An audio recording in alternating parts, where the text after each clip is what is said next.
if there's any confusion.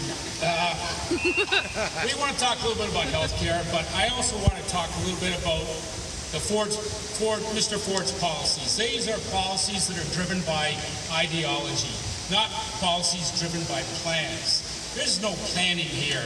When we talk about cuts to the 50 million tree program, cuts to autism, and cuts to healthcare, there's not any planning there. We haven't seen any white papers. We haven't seen any fiscal or economic framework for how we're going to achieve a leaner, meaner, and much more cheaper healthcare program in Ontario.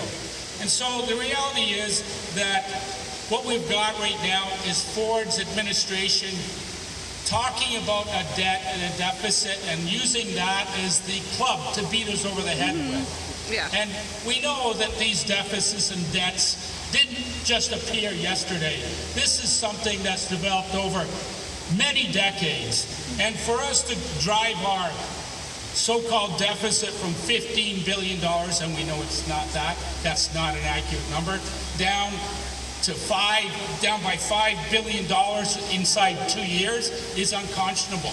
If you think about the implications of what's going to happen to our healthcare programs with that kind of level of cuts in funding, it's unreasonable to expect that by the time we vote Ford out, that our healthcare programs and our hospitals and all of our services, like public health, for instance, are going to be anywhere close to resembling what they look like today. Yes. So yeah. we have a really urgent issue here.